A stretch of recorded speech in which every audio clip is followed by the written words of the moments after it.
Atheist Nomads, episode 231, Accelerated Christian Education with Alexis Record. The podcast you're about to listen to includes cursing and talking about hoo-haws. Please be advised. Welcome to another episode of Atheist Nomads. I am Dustin, and Lauren and I are still on parental leave. This interview is recorded on November 17 and is being released today. We will be back in January with fresh news episodes, getting back to the normal routine for the release on January 9.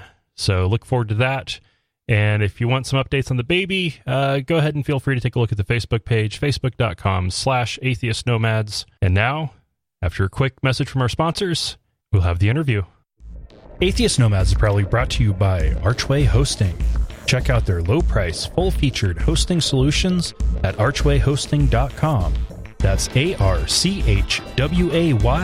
hosting.com. We're also brought to you by listeners just like you. You can find out how you can become a patron at patreon.com/atheistnomads. That's patreon.com/atheistnomads. And joining me now is Alexis Record. She lives in San Diego, has two special needs children, writes for multiple blogs, and is on the board of the San Diego Sunday Assembly. Alexis, welcome to Atheist Nomads. Hi. Thanks for having me. So let's start off with actually, you came highly recommended by Karen Garst, enough so that she did a email introduction. Yes, I'm still hoping she will adopt me. It hasn't happened yet. Yes, I'm one of her authors. She me for her blog, and also I wasn't in her first book, but I contributed the third chapter to her upcoming book next year, The Women v. Religion. Okay. So with your story, because you've got a interesting thing of you were educated through the infamous Accelerated Christian Education. Yes. Infamous is the perfect word. Yes. ACE. I entered ACE I was a second grader. I had been through 2 weeks of second grade, but I was put in the preschool learning to read program. And I think it was like a dual reason, partly because they thought I should just start over. Like, my education was a wash. It was in a public school up to that point, kindergarten and first grade. And partly they thought if a curriculum is inundated with enough God talk and Bible verses, I would be smarter. So I had to catch up to my grade level.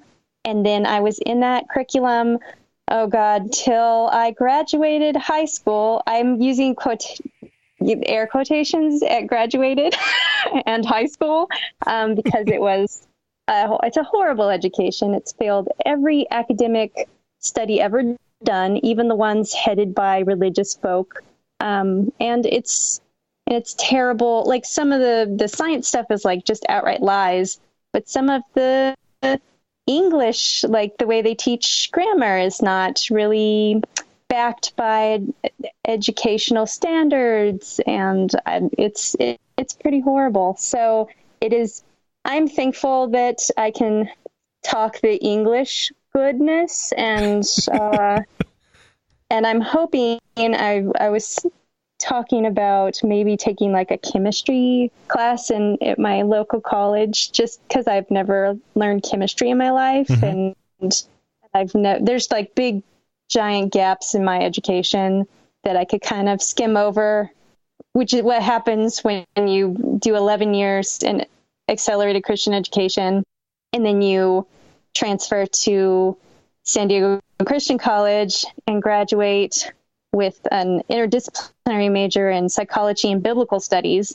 And I did the biblical studies because that's like what I knew. I could breeze through those classes. They were super easy. And then psychology, actually learned some good nuggets, but I had to take a courtship, marriage, and family class where I learned that I was a secondary citizen and should submit to my husband. So it's not like like all the psychology courses were backed by like, science, or it's just mostly backed by the one book that they all liked. Yeah, and I had took a creationism class there. So yeah, I am the stupidest person you've probably had on this show, even though I graduated valedictorian of my college. Well, okay, so one of the things that's worth, I think would be kind of fun to explore, because I went through Adventist education, went to Adventist schools from third grade on, and there definitely seems to be kind of a hierarchy in how bullshit is it. And just like the quality of education you get with, on one end, you've got the ridiculous East Coast, super expensive private schools that are amazing and wonderful in every possible way. Then you have your public schools, and then you have real private schools, the normal private schools, which start out crappy and move all the way down to shitty. Yeah. And I mean, I think it's a worse problem, or it could be in the U.S., because accelerated Christian education came out of Texas, and there was no oversight. Like in the U.K., they have Ofsted, at least going into these schools and like looking them over and passing them too easily and not really being critical. But at least there was something. No one ever came to our school and said, are you beating the children a lot? Should you be beating the children a lot? Do they know what, are they up to peer level in social studies? Right. I was like one of those kids on the videos where they say, what's 5 times 4? And the girl doesn't know it, but they say, how did the world start? And God created light. I was that kid. Okay. Well, and I went to Adventist schools where the main focus of it is to prepare people to go to college so they can become doctors or missionaries. Mm-hmm. But either way, well-educated doctors or missionaries. And so there was that benefit, but there was also the fact that it was in Oregon. Oregon has some of the strictest educational standards, in that you have to follow the standards, period. Right. High school, we had to use the official state-sanctioned biology textbook, even though the teacher skipped the chapter on evolution. There was no choice. We had to use that book.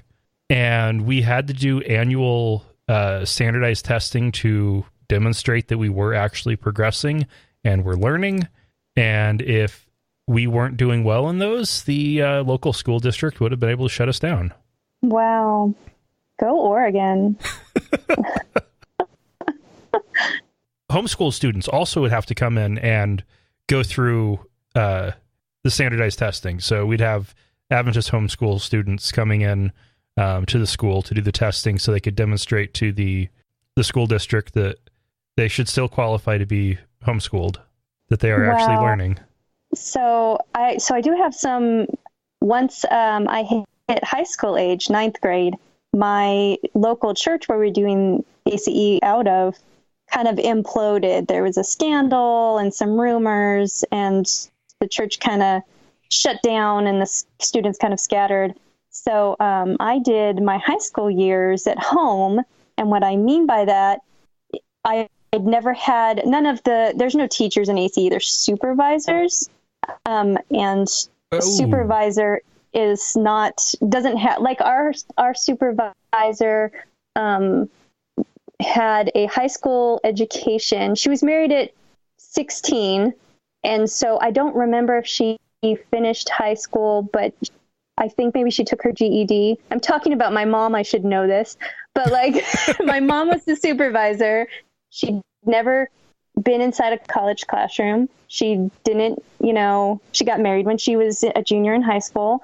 And she just was a wonderful person. But going through school with no teacher who knew, algebra or knew any of the subjects, it's not a hindrance. It's not seen as a hindrance. In fact, I saw recently an ad out for an ACE supervisor, and it said, it was advertising how to get staff to come on board. And it said something like, don't pick the ones with an education. That's a deterrent. like maybe a Bible degree is okay. Like they don't want anyone that's real, like an education major or someone with their credential is not a supervisor, not supervisor material. A supervisor is just supposed to be there to like support the rules of the system and make sure you're turning in your tests and grading correctly. But so I never had a teacher. And then going home, I still didn't have a teacher. I still had my mom, but she still wasn't, didn't know the subject material. Of course, none of the PACEs, which is the packets of accelerated Christian education, they weren't written by anyone an expert in those fields. Like, so they'll say English or science, but they're not written by, it's really tricky to find out who writes these things because we assume pastors do, right? Mm-hmm. But they're really secretive. They don't put their books in libraries. They don't let students keep them. So it's hard to nail their feet to the floor and get answers. But and even if you assume as pastors tend to be well educated, and right, that wouldn't seem to fit with this.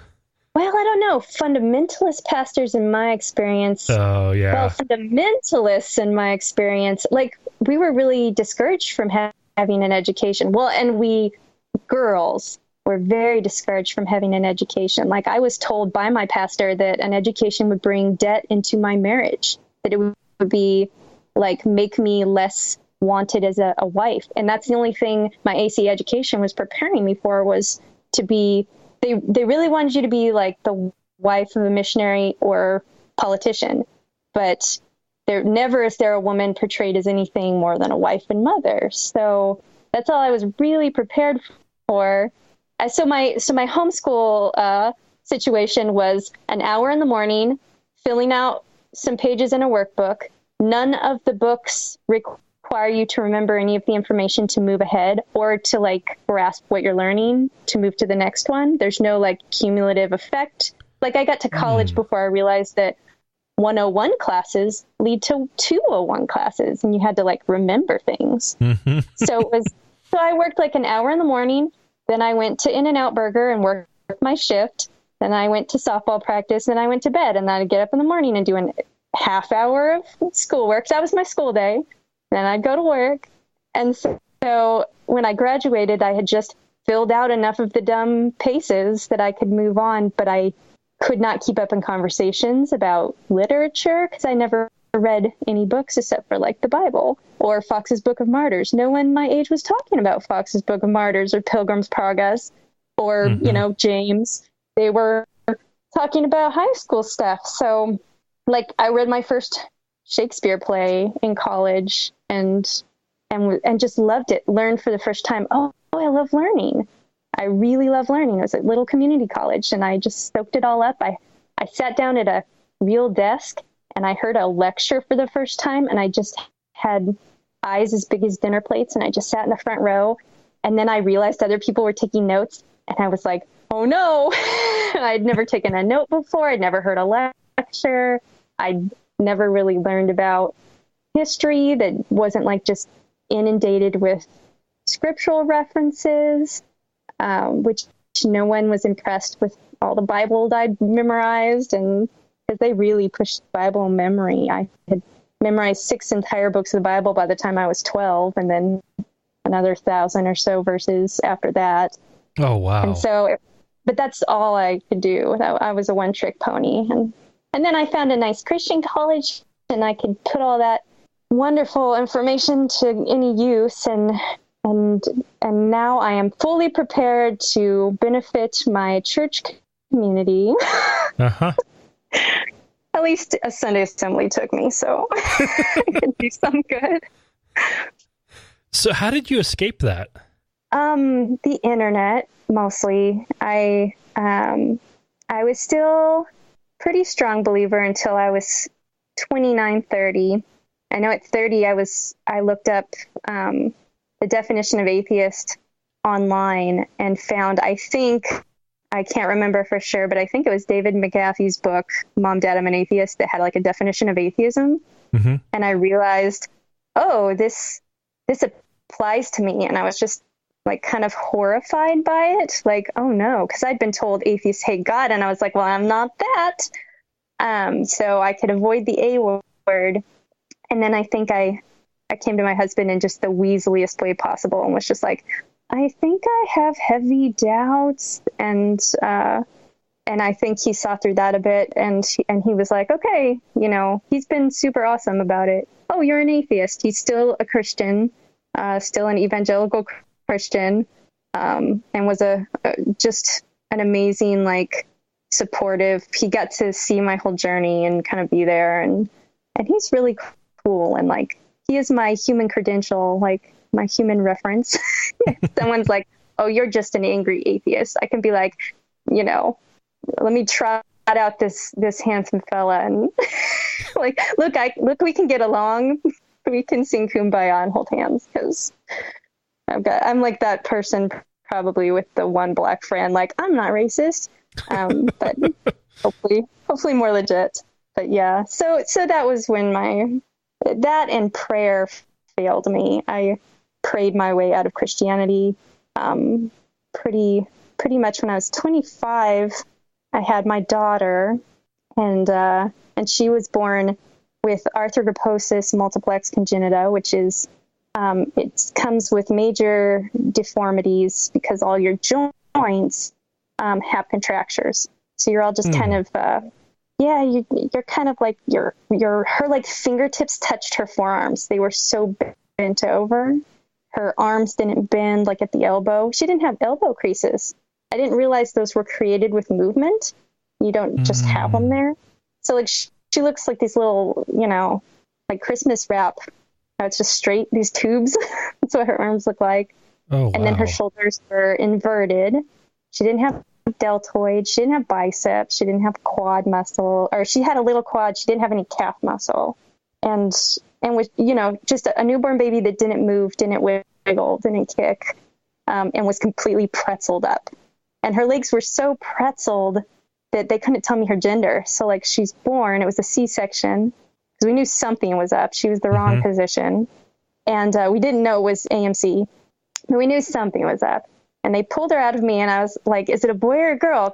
Because I didn't know ahead of time.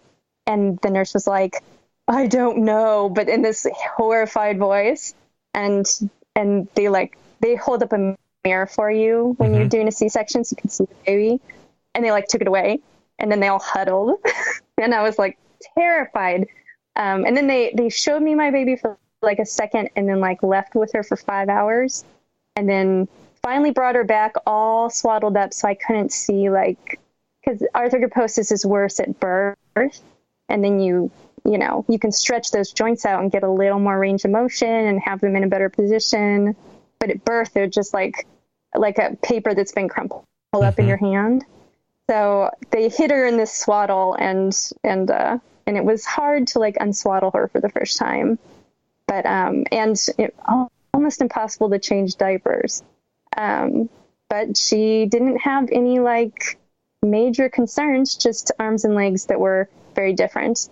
And that was, I had always prayed. I'd prayed like every day. I was a pretty devout believer, but I prayed for this baby and prayed she would walk, because the day after she was born, the doctor came in and, diagnosed her and told us it was rare. And we asked, will she ever walk? And we kind of looked at her legs. She's the kind of, there's 400 types of arthrogryposis. She has a myoplasia, which muscle-plasia growth. So no muscle growth. And she was a classic myоplasia baby. And myoplasia kids, in his experience at the time, just didn't walk. And we had 5 pediatric orthopedic doctors kind of tell us, just get her comfortable in a wheelchair. So like at the time, he wasn't really encouraging. And we just bawled and prayed and prayed and prayed. And so I kept like prayer journals. And I mean, it was like the first test of prayer. This is when I learned that prayer never brought back amputees. And she's not an amputee, but there's muscle that's not there. It'd be like, it's not her limb that's not there, but if you had ultrasound vision, you could look in there and see, you know, oh, she's missing a bicep. So when a faith healer approached us when she was a baby and like declared her fully healed, we laughed and we were just like, oh, and that kind of got me thinking, no, if God never grows back limbs, he never grows back just whole systems that are missing. Like if you're born without a kidney, you wouldn't expect God to pop one in magically. And I realized people's prayers changed once they learned her diagnosis, and they changed more once they learned her, you know, progress. And they just kind of kept changing until they were, you know, wishy-washy enough just to match the natural physics of things. They didn't change anything. And I was always a believer that prayer changed things, that intercessory prayer worked. And the biggest study ever done, the millions of dollars put into that question had already been asked and answered in the biggest study of its kind the year before she was born. But of course, I didn't really have an education, so I didn't look at that stuff. But I didn't even know where to begin. I didn't even know what about my education, like what was false, what was faith, because faith and fact were just so mixed all the time. So finding out that intercessory prayer, not meditative prayer, that can cause good brain waves, like good music can. But like intercessory prayer is bunk, right? It's shown not to work in studies. It didn't work out in real life. I went back to my prayer journals and they were just so normal and natural. Everything worked out the way it was going to work out. So prayer failed. So now I'm like, okay, I have to readjust my beliefs based on like evidence.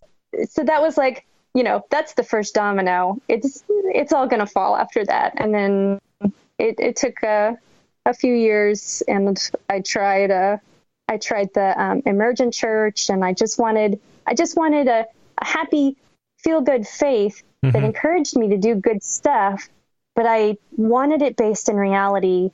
And that just seemed too much to ask of Christianity, at least based on the Bible, which I like to point out to very progressive Christians is the only charter document for Christianity. So it's not like relying on it was some giant bizarre thing I did. It's just I took the Bible to its natural conclusions and it failed. Well, and fortunately, you took those failures as obviously you weren't understanding how the world works, as opposed to you weren't worthy of God helping you. So that's I definitely glad that you went the right direction with that. Yeah, I did feel like Satan was just tricking me, or God was testing me, but I really felt special. Like, you know, it's not that God doesn't care about me. Who couldn't care about me? It's me. I learned all the Bible verses. Maybe I had an inflated ego, which I did. I was very judgmental of people who didn't know the Bible like I knew it, or weren't Christians because they weren't convinced of the truth of Christianity, or it was very tribalistic, like us versus them. You see a nice person at, you know, the drive-through, and you assume they're a Christian, and then when they say they're not, your view of them changes. That was me.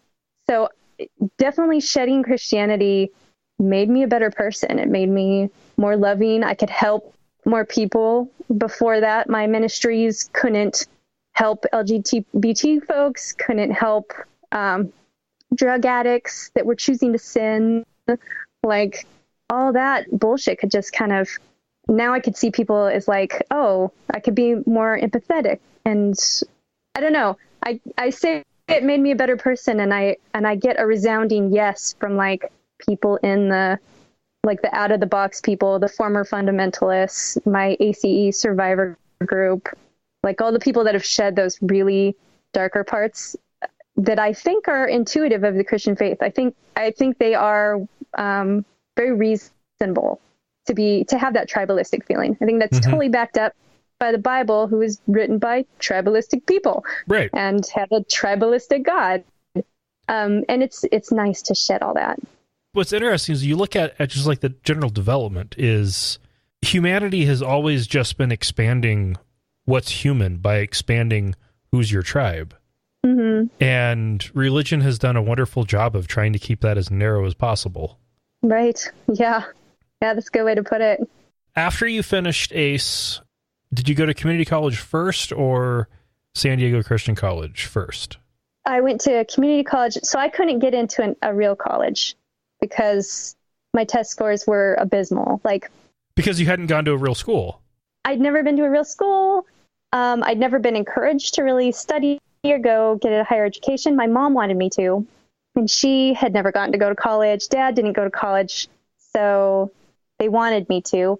So I kind of tried, but I went to a college fair with booths and went to each one and kind of told them my history with my education and where I was at. And they all just went, don't even apply. So it wasn't just I went to community college. It was I had to go to community college. I also had to take remedial classes to get up to where the typical high school graduate was. So it was 2 additional years of college just so I could make up practically for my high school lack of high school. Okay, so you're doing a lot of 90 level courses? Yeah, there was some I had to take before they let me take a basic course that were sub courses. I'd never taken algebra. And yeah, it was ridiculous. And actually I got to start college the same day as my mom. Oh. We both started the same day as little community college freshmen.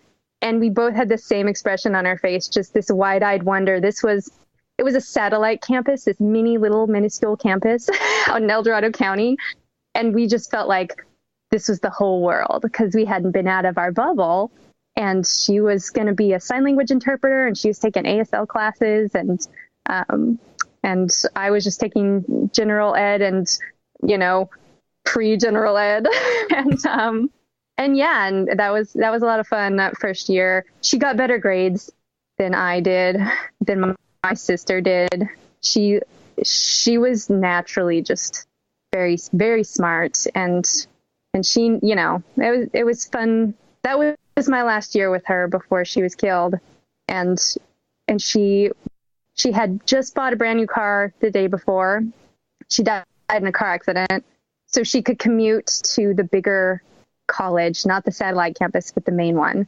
So she could continue her education. And I think, and people have told me, people in my family who are still close with me after coming out as an atheist have told me she just loved education. She'd never really had access to education before. And they were sure she would be just this free thinking, she was just heading that direction. And that makes me feel good, even though it might be a lie. It might be just to make me feel better. Because sometimes I worry, would mom hate me now? Would she not be speaking to me like some members of my family? Would she be doing prayer circles behind my back like the rest of them? But maybe not. Maybe we'd both be blogging and she'd be blogging better than me. I'm still better about that. Her name was Joy. There's a Joy in a bunch of ACE schools around the country and internationally that just are that one bright light in an otherwise horrific education and horrific school system that just protect their students, stand between their students and the men in charge, which I saw my mom do over and over again. I mean, ACE schools used to be way more abusive. They used to beat kids a lot more. There's one handbook where the overwhelming majority of the student or the teacher handbook manual was on how to do corporal punishment. It was such an integral part of student relations. I think they've dialed that back a bit and they've come under fire. But right, yeah, she was the one illegal in most states. They still, it was a matter of honor. I don't know if there's Johnny Scaramanga did his PhD thesis on a qualitative study on former ACE students' experiences. And in the thesis, it talks about these schools that took it as a badge of pride that they circumvented the rules about beating kids because the Bible says, spare the rod, spoil the child, or the Bible says, whom the Lord loves, I think it's scourges. It scourges every son he receives. Whom the Lord loves, he chastens. Well, I'm so glad I don't have this at the tip of my brain anymore. I'm so glad my brain is free to like know other things. The basic concept, though, would be, to paraphrase, God beats the shit out of those he loves. Yeah. Yes. And he burns the one he loves, too. Like, if you think about, like, every time it says, like, his followers will be seasoned with salt, but it was, like, burned with fire, or the testing of fire. There's a bunch of references to fire I found when I was doing research for my my chapter in Women v. Religion, because my chapter's on indoctrination and just what that does to a child's brain. And does it create moral students, like this indoctrination into a religion? And the studies are pretty much like, no, not really. In fact, some studies say kids that are indoctrinated into, and it was Christian religion specifically was what I was interested in, were less altruistic and more punitive and less tolerant. So there's, I don't know. And then their brains do different things. That there was a positive correlation between religion and the lack of intelligence. Like this meta study, most of the studies showed this connection, and racism and sexism. I learned a lot doing the research for this chapter, but the thing I was most interested in was just like the outcomes. What do we do now? We've been indoctrinated. And my answer was, well, the one thing we do is we don't indoctrinate any more generations. Like, my kids need to be able to question what they're learning and talk back to teachers or supervisors.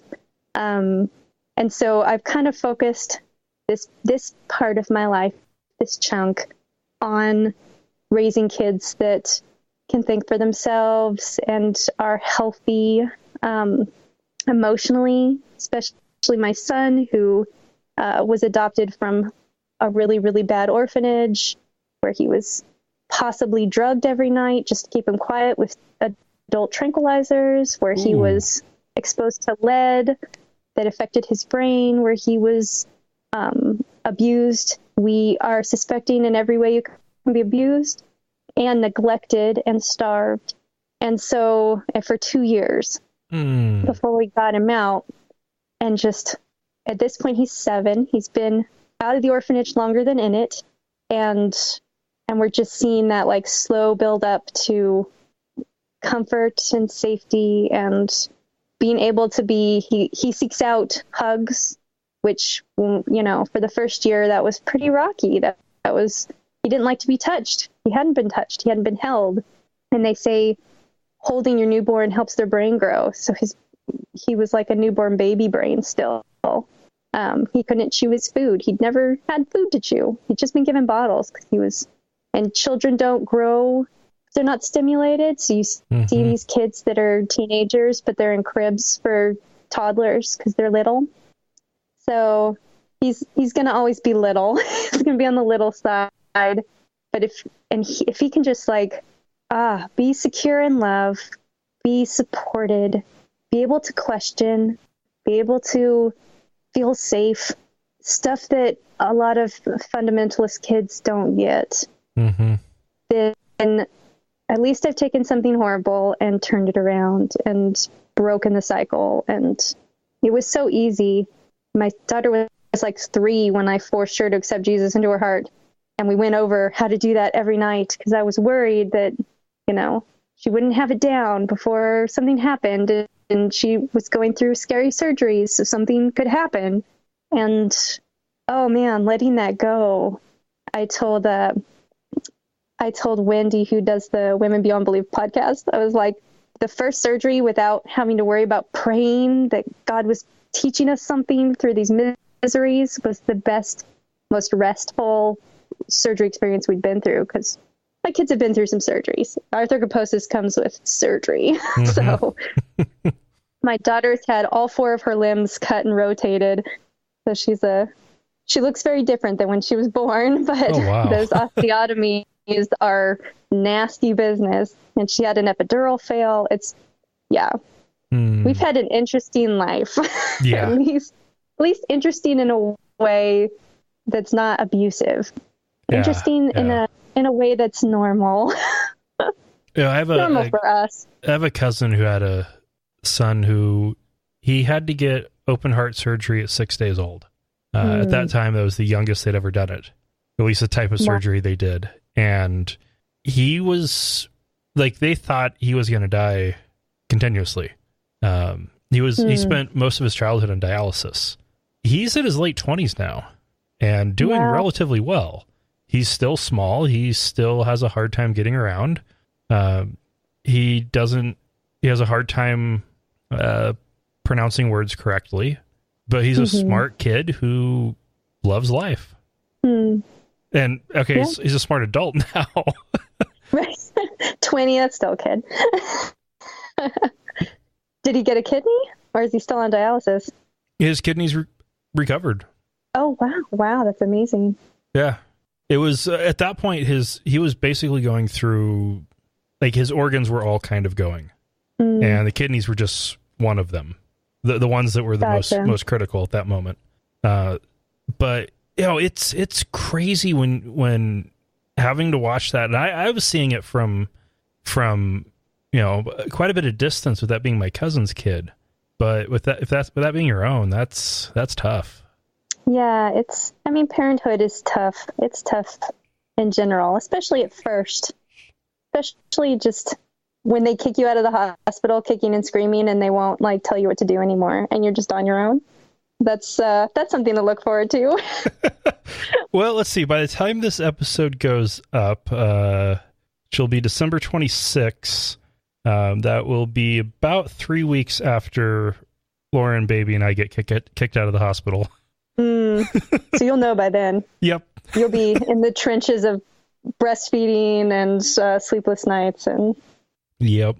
I miss it. It's dumb. I miss it. I was a foster parent after my son's adoption because I got him at 2, but he was still kind of a baby. But I thought, man, I would love, you forget. It's really hard, and then you forget, and you're dumb. Humans are dumb, and they forget, and they see, oh, babies are cute. I want another one. So we became foster parents. And of course, the first kid we got was 9. So that, I never got the baby. I got the 9-year-old, and she came in a wheelchair. So we had 3 wheelchairs.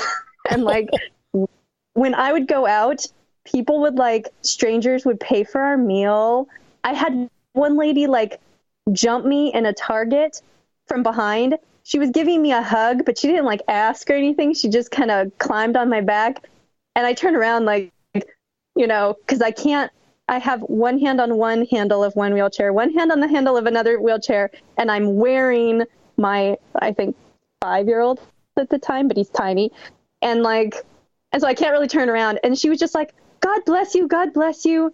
I had a lady hand me $5 and tell me God told her to give me $5. And I was like, thanks, God. I'm buying some goldfish crackers. But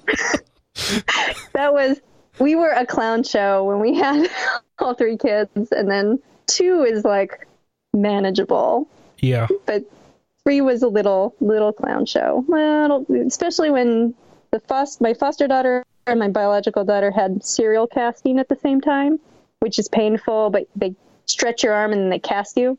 And then it's a big stretch over a week or 2. And then they saw it off and they stretch your arm. That's all now atrophied and hurty. And then they cast you. And so I'd have 3 kids in. We know all the casting techs. We know all the ortho dogs. We know all their nurses. So we were yeah, if you can give a shout out to Rady Children's Hospital. And then, of course, we fly to Philadelphia to do the big surgeries, the expert, rare ones. And that's our doctor is Dr. Van Bossa in Shriners in Philadelphia. I always feel giving shout outs to these hospitals because I would never my kids would be still little pretzel babies. Mm-hmm. They'd all be little pretzels still. If they were born 100 years ago, I think the first osteotomies were about 100 years ago. Ponseti casting, usually for club feet. We use it for club wrists too. That was invented 60 years ago. Dr. Ponseti just passed away. That's crazy to me. We could have been born at a slightly different time and had a completely completely different lives. Well, the crazy thing is, 100 years ago, quarter to half of all babies would die. Right. Yeah. And the moms, like childbirth was, you signed your will first. Yeah. It was the odds of a woman dying that a woman would die giving birth was very high. Right. Not necessarily that it would happen the first time, but that at some point, the end of your life would be giving birth. Yeah. It happened all the time. Right. That was a horrible, horrible time back then. Martin Luther, didn't he say, was it Martin Luther? He's the bad misogynist, but like the father of Protestants everywhere. It was like, if a woman dies in childbirth, good. Like that's what God made her to do. Ta-da, it's done.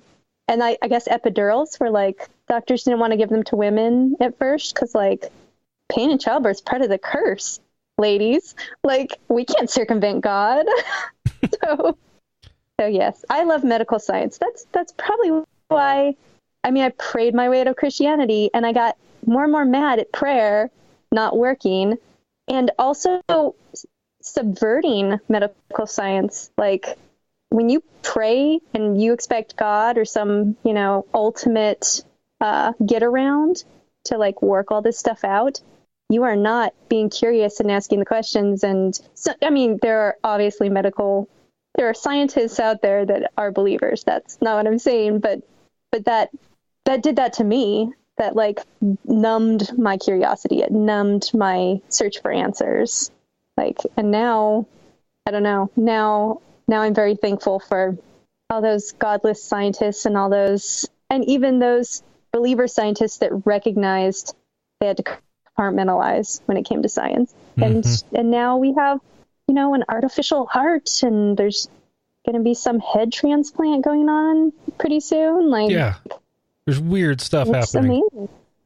There's like my left kidney is walking around in some guy in New York. Like that's Frankenstein weird 100 years ago, 200 years, not even 100 years ago. Now that's like, well, they can just take your kidney out and they can put it in someone, and then that person lives 20 more years. Yeah. That blows my mind. I love medical science. Oh, the one I still find the most amazing is the work they're doing with genetically modified immune cells to fight blood cancers. Where you're literally taking the thing that is killing you and you're turning it against the thing that is killing you to save you. All with science. It's just amazing. Can you imagine like this scientist guy is like in his little lab and he's like, I know, let's throw some virus, and people are like, no, he's mad. I think science is way more exciting to me, who's never taken a chemistry class before in my life and was raised, my science books taught me God did it. So maybe science is more boring to people who actually know how it works. I bet. Probably. I think there's a happy middle ground where you know enough to be able to understand the importance and the awesomeness of what's happening, but you don't know enough that you can see around the curtain. Yeah. That's probably like the magic sweet spot of science, of what is absolutely not magic, but better than magic. More magical than magic? Everyone else does the like laborious, petri dish style, like for years. And you just get the awesome, like published results. And isn't science great? Right. Well, and not even just a published result, but they even write the abstracts that are almost readable to normal people. Mm-hmm. And if you can't read that, there are people who turn that into something that is actually readable to a normal non-scientist human. Right. Yeah. Of course, that's usually when they get the science all wrong. It's like, oh, it's on HuffPost. It says chocolate will kill you. Nope. Now chocolate will make you live forever. And then you look at the actual science, and it's like, we discovered some benign thing that got rolled out of proportion. Yeah. And I did a little article on for Friendly Atheist, published it on the study that came out that like church people live longer. And all these like websites were like, You want to be healthier? You want to live longer? Go to church. And so I looked at the original study, and it was like done on this very specific set of people that were older. They were nurses. They were, Seventh-day Adventists in Loma Linda. Yeah, they were very, very specific people. And that can't apply to everyone unless everyone is an elderly nurse in this one place. But yeah, and what's fascinating with that is you have Adventists in that little pocket there are far more likely to be vegetarian than most Adventists. They are far more likely to be vegan. They are also far more likely to be wealthy. All Adventists are wealthy vegans, is what I'm hearing. I'm going to go write it on HuffPost. Yeah. And you combine that with the fact that they're in fucking Southern California, where the weather is perfect and amazing all the time. All the time. Except for when it's too hot. Which too hot is like 80 degrees, and too cold is like 65. I'm in San Diego. It got to be like 67 degrees, and we all got like our parkas out. It was ridiculous. But they exercise a lot there. They're all obsessed with health. Most of them work in healthcare. The medical center there and the University Medical Center, it is one of the better research facilities in the country. So there is lots of cutting edge medical research happening there. Yeah, of course they're a weird fluke. Right. Yes. And that's not evidence that going to church will make you live longer. That's evidence that being a vegetarian Adventist in Southern California, working in the medical industry, will make you live longer. Right. And I think the original study didn't even it wasn't even trying to find out to live longer. It just found this statistical fluke and was like, ooh, that's interesting, or something like that. It's been a while since I've written this piece. Yeah, they found a group of people that lived 10 years longer than the norm. And they were like, why? Right, yeah. So they started looking into why. Yeah. And it is interesting. We've seen that there is a study on Sunday Assembly where it does positive community help people be healthier. And Sunday Assembly is a baby compared to church. But they are starting to find that, yeah, we're happy and healthy. We've got community. So, maybe community support is a huge piece of the puzzle. Huge piece of the puzzle. And also just, what is it they're teaching outside of the official reason they're together? Sunday Assembly? No, as to what effects that can have. Because you take some groups, I don't think there's very many outside of Adventists that have just a huge focus on being healthy. And if you're getting force-fed in this community, everybody in this community you're a part of is being force-fed, be healthy and do these healthy things. And here's things you can do to be healthier. It kind of makes sense that people are going to be healthier. Yeah. Or even just the basic, basic Christianity, when you pull it, when you have to cherry pick a little, but be kind to one another. Or if you see someone stumbling, or, those basic universal proverbs about, helping people, be kind to one another, season your words with salt, those things that are going to have a positive impact on others, even though, and when something's working. I was reading about Scientology. Some of the information they give you is based on psychology, and it will work in your real life, and you'll maybe start doing things a little better. And then once it's working, you don't really ask yourself, why is it working? You just kind of accept the why you're given. And I think that's with church. Why are you healthier? God. Maybe in Sunday Assembly studies, kind of throwing a little cold water on that fire, no God here, no deities, no doctrine, no diggity-do. I don't know, it's a big D theme. But there's no God at the Sunday Assembly. There's no worship. It's just community. It's just support. It's just loving people. It is also learning about science. It's also learning about social things. We'll have teachers come in all fields and give talks. So it is about living better. That's one of their main motto: live better, help often, wonder more. All right. So yeah, and like helping other people does a ton for you. I mean, it's something. I had ministry positions in the church, and I couldn't really admit this because I had to just be super humble. But actually helping other people, I got a lot out of that. And now I'm the chairperson of outreach, and so we do the harvest picking crops for the food banks, and feeding the homeless on the street, and doing the stand up for kids with homeless teenagers and LGBT youth, and we get a lot out of that. We don't have to pretend it's for God's service. So we don't have to like pretend we're doing it for some other reason. We can just say this is beneficial to us too, and it's making us healthier. Very cool. And with Sunday Assembly, when you have the meetings, what are those like? They're like church. Don't tell anyone I said that. They're like church. And the first one I went to, it had an order of service. It started with a hymn, only instead of a hymn, it was Taylor Swift's Haters Gonna Hate, which was unusual. But our music guy, Paul Svensson, is just super adorable, and he threw that in there. And there was like the guy standing in front of me singing along, had a comb over. It was church. And except for our specific assembly doesn't pass the plate or anything. Okay. It just does.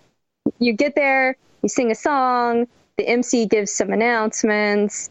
We do a Life Happens where people in our community share like if a baby's born or a birthday or promotion or someone died, we'll share that. And then we do Help Happens, which is my segment, and I highlight something Outreach is doing to better the community. Then we have a speaker who's usually a scientist, sometimes a college professor at a local college. And then we do an MC address, a moment of silence, which weirded me out the first time. And then we eat little like snacky cake food and drink coffee. I mean, how is this not church? I think Sanderson even said like he goes to church to get ideas and brings them back. So well, it sounds like UU. Yeah, but I've never been to UU. I've heard that there's more of a spiritual aspect to that. There's like a deity involved, even if like it's very broad, and we have none of that. For UU, it's any or all or no gods. It's kind of a I guess choose your own adventure of religion. Yeah, type and model. we have UU people that come to us because we're only once a month, so they'll do the other one 3 times. We even have like believers that go to church the other 3 weeks, like my husband, and then he'll come to Sunday Assembly because we're not anti-church, we're not anti-religion. We're our MC Stephen would say we're a vegan buffet. Like, come eat some vegan food. We're not going to offer meat.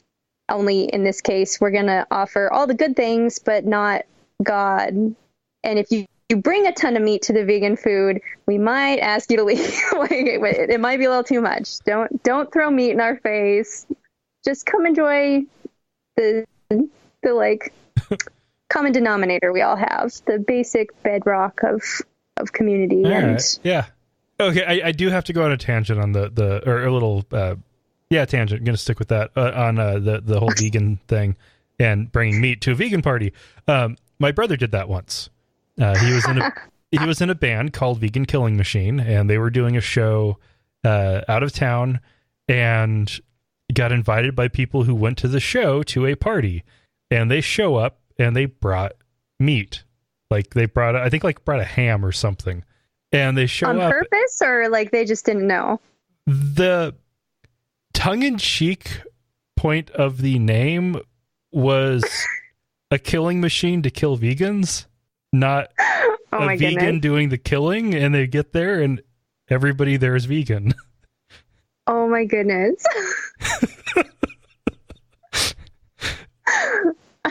Yeah. And it wasn't a ham. It was the only thing they brought was meat and beer. No, just tell me it was a ham. Tell me it was an entire pig with like the apple in the mouth. Because that's how I'm envisioning it. Oh my gosh. Yeah. And also with the MC, I can't help but think of him as the presiding elder. Right. Yes. Even like it was weird for me joining the board and there being so many women there. Just what women like run the programming and women do like, it was weird because I have emceed for Sunday Assembly twice and I've talked before, like did the personal moment and was part of when Sunday Assembly International, all the international people came to town and they put on a Sunday Assembly in San Diego. I got to be part of that. But every time I stand up there, I feel like all the ACE lessons come back. Like you're supposed to be submissive. All the ACE programming of women shouldn't talk, women shouldn't be heard. Don't be too loud. Don't talk too long. I had one MC address where I just like, I'm supposed to talk for 20 minutes. It wasn't an MC address. I was the main speaker and I was supposed to speak for 20 minutes. And it felt like I'd been speaking forever. And I always do this. Like I'll get off the phone and go, oh, I spoke too long. Or I'll hang up with you and be like, wow, I dominated that podcast, because you're not allowed to. You're not allowed to speak more than men or on top of men or louder than men. And that's still like deeply ingrained. So Sunday Assembly is helping me through some of that. But how many people do you usually have? I feel like I want to say 200, but it's more probably closer to 150 regulars. Like we had a building change and location. Our location's now way more accessible and nice, and more money, but it's worth it because I have kids in wheelchairs and this place is really accessible. Oh, nice. And I'm really enjoying it. But anytime you have a venue change, it's, people get lost. Oh, yeah. But I want to say 150. Do you have anything you want to plug? Oh, gosh. Of course, my mind is a complete blank right now. And all I can think about is this giant ham. I don't know. Let's see. Sunday Assembly, check. Arthrogryposis awareness, check and check. Karen Garth's new book coming out next year, Women v. Religion. Chapter 3, I hear, is really great. Yeah, I'm good. Alrighty. Well, thank you so much for joining us. Thank you for having me. And for our listeners, remember, not all those who wander are lost. Thank you for listening to another episode of Atheist Nomads. You can find show notes and contact information at atheistnomads.com. Follow us on Twitter at Atheist Nomads, and like us on Facebook at facebook.com/atheistnomads. Please subscribe to the show in iTunes, Stitcher, or your podcatcher of choice, and while you're there, feel free to leave us a review. Theme music is courtesy of Sturdy Fred. Until next time, this has been the Atheist Nomads.